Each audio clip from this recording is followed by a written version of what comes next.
성도 여러분 안녕하십니까? 오늘도 아침 예배에 찾아오신 성도님들을 진심으로 환영합니다. 우리는 성령을 의지하고 붙잡는 삶을 살지 않는다면 무기력한 삶을 살게 됩니다.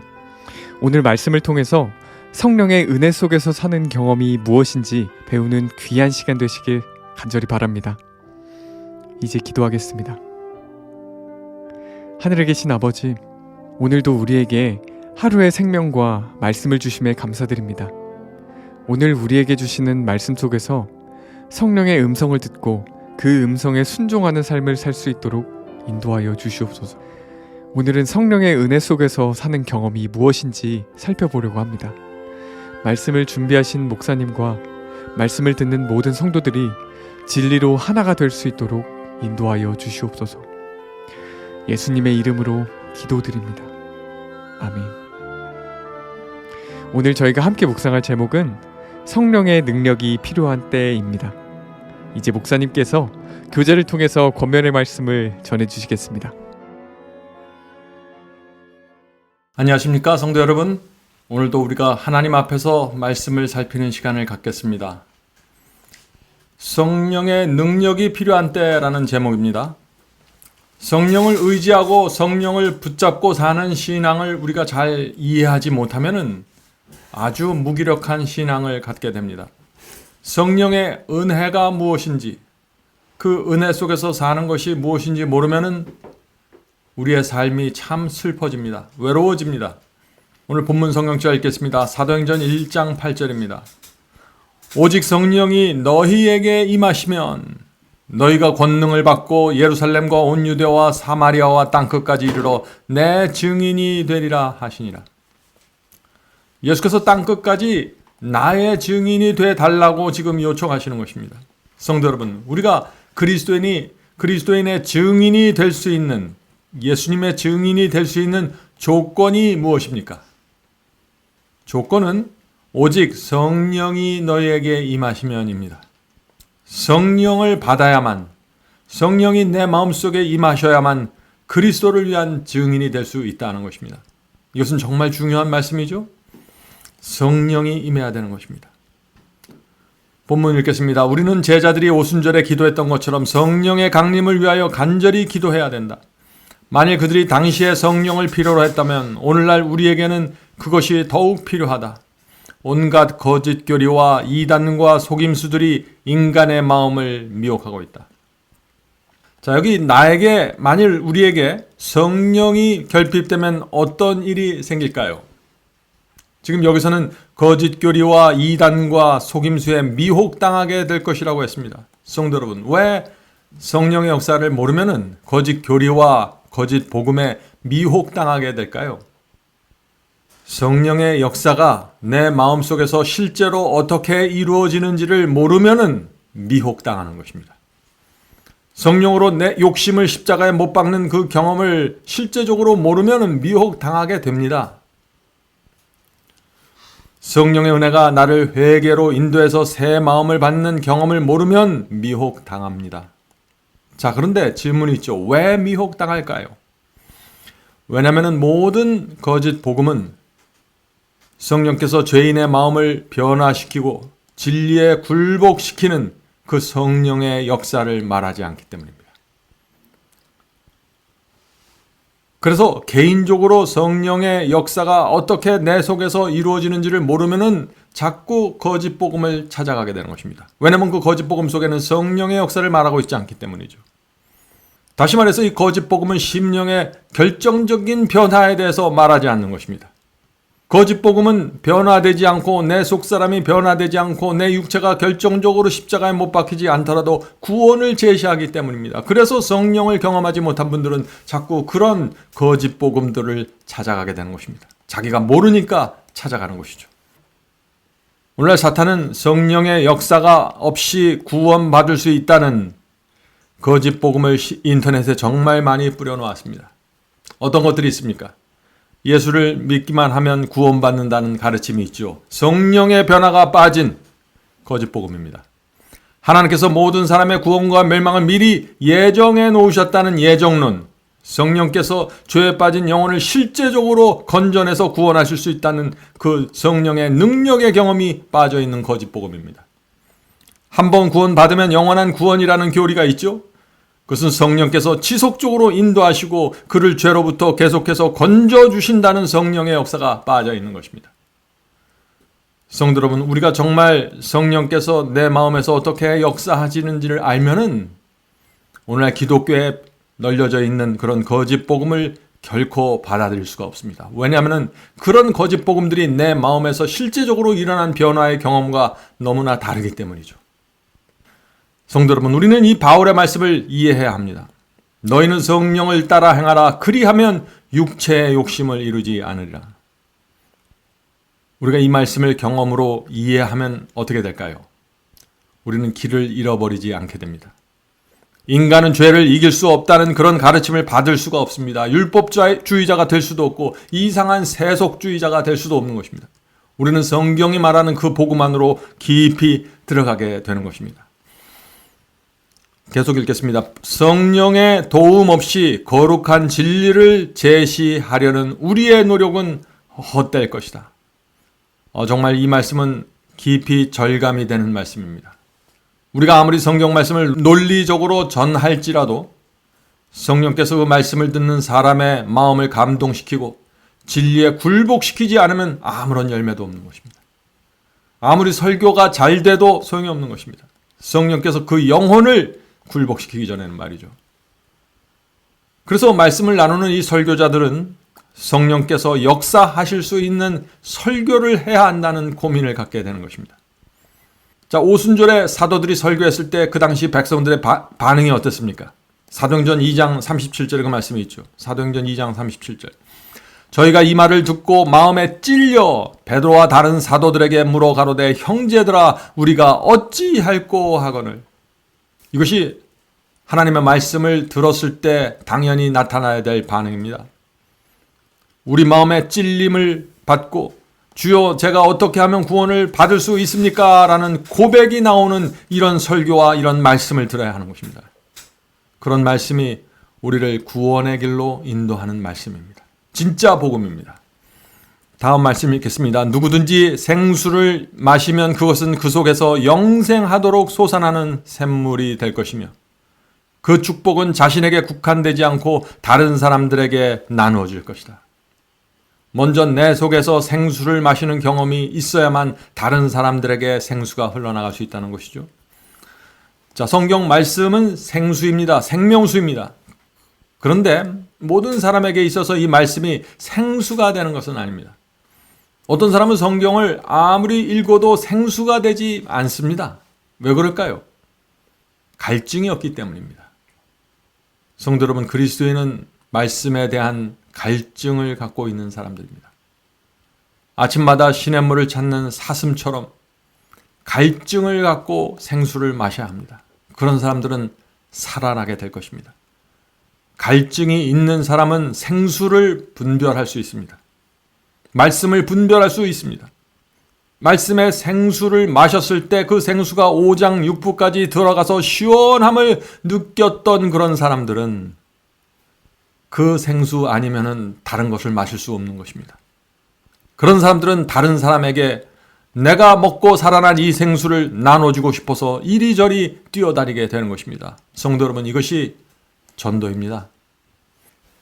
계속해서 읽겠습니다. 악의 세력을 정복하는 성령을 거절하는 것은 다른 모든 죄를 능가하는 죄이다. 왜냐하면 그것은 우리를 능력의 근원이신 그리스도 및 그분의 교통에서 끊어지게 하기 때문이다.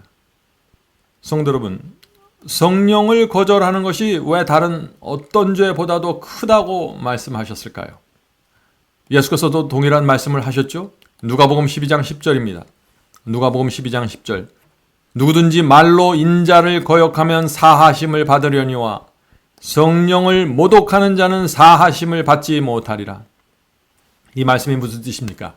유대인 중에서 나사렛 예수가 하나님의 아들이라는 사실을 분별했던 사람들이 얼마나 많이 있었을까요? 대부분의 사람들은 예수님을 알아보지 못했습니다. 허름한 옷을 입고 먼지 나는 유대 땅을 다니는 한 사람이 있는데 그분이 하나님의 아들이라고 알아본 사람들이 얼마나 있었을까요? 많지 않았을 것입니다. 그러나 예수께서 말씀을 선포하셨을 때는 다릅니다. 예수께서 설교를 하셨을 때 성령께서 듣는 자들의 마음에 역사하셨습니다. 진리를 받아들이라고 호소하셨습니다. 그때 성령의 역사가 이루어지는 것입니다. 그런데 그것을 거절했던 사람들은 메시아를 거절한 것입니다. 십자가에서 예수께서 그 고통 속에서 거룩한 성품으로 매달려 있었을 때 성령께서 가장 크게 역사하셨습니다. 십자가 주변에 있던 수많은 군중들에게 성령께서 그들의 마음에 호소했습니다. 그 성령의 역사 때문에 죽음을 목전에 둔 강도까지 주님을 메시아로 영접하는 놀라운 결정을 하게 된 것입니다. 그러나 대부분의 사람들은 그리스도의 십자가의 죽음을 보면서 성령의 역사를 느끼지 못했고 거절했습니다. 메시아를 조롱했고 침뱉고 놀렸습니다. 이것이 성령을 거절하는 사람들의 모습입니다. 성령을 거절하면 진리를 몰라봅니다. 진리를 조롱합니다. 성령을 거절하는 사람들의 모습입니다. 노아가 설교했을 때도 마찬가지였습니다. 성령의 큰 역사가 있었습니다. 그러나 대부분의 사람들은 그 성령의 감동과 성령의 호소를 무시했습니다. 그래서 멸망당한 것입니다.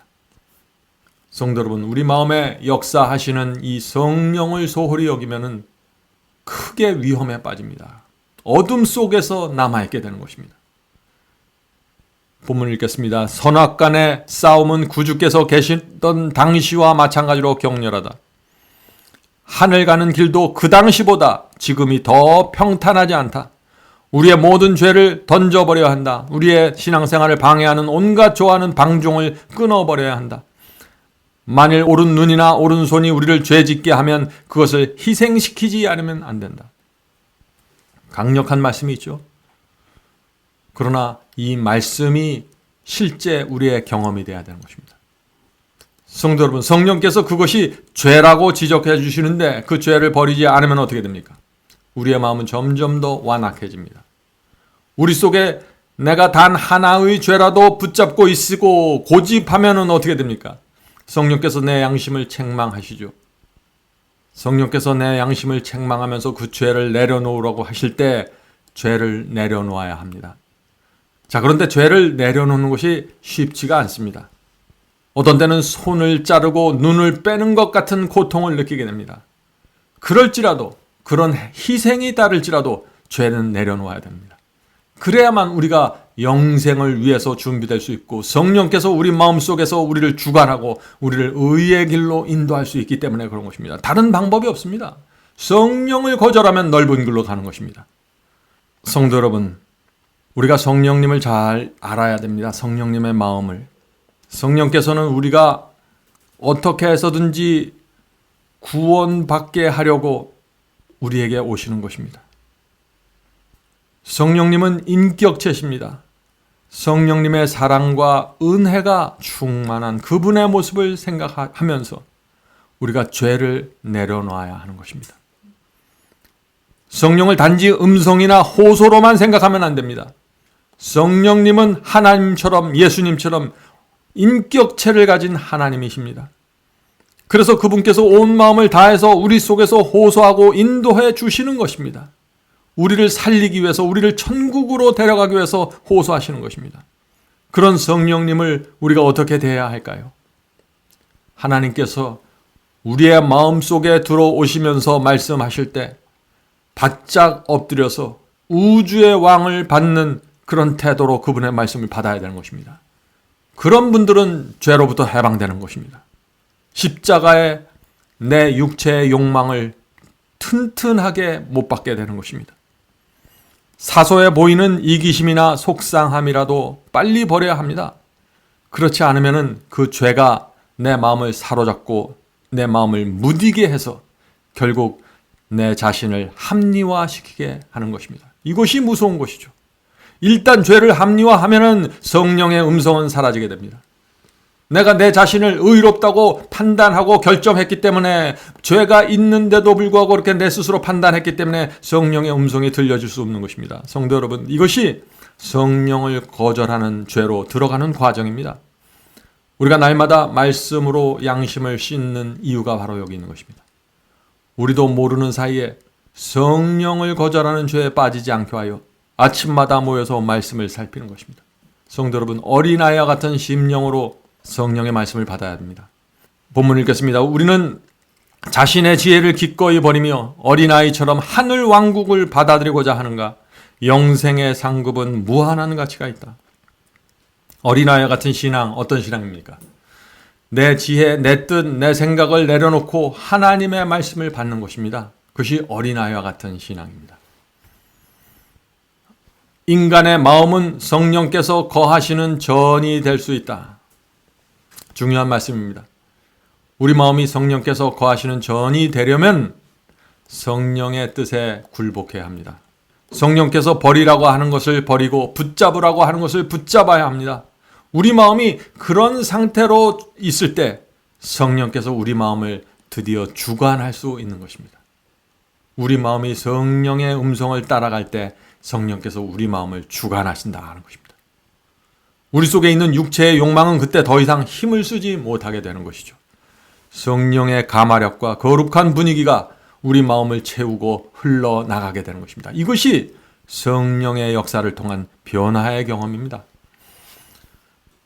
마지막 본문 읽겠습니다. 우리의 이해를 초월하는 그리스도의 평화가 그대의 영혼 속에 거할 수 있다.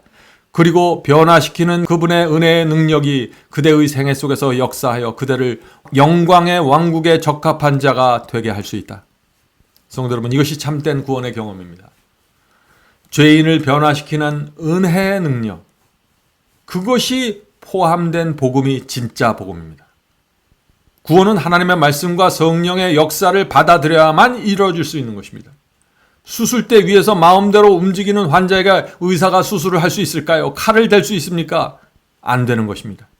마찬가지입니다.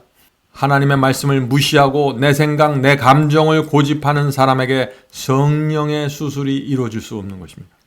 성도 여러분, 오늘도 성령께서 우리를 반드시 찾아오실 것입니다. 여러 번 찾아오실 수 있습니다.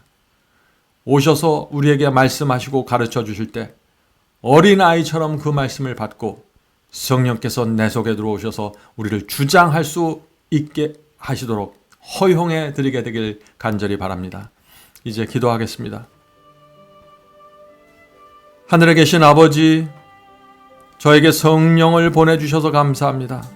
성령께서 저에게 오실 때 마음을 열고 성령께 굴복하고 성령을 저희 마음의 성전의 보좌에 앉을 수 있도록 저희가 굴복하게 도와주시옵소서.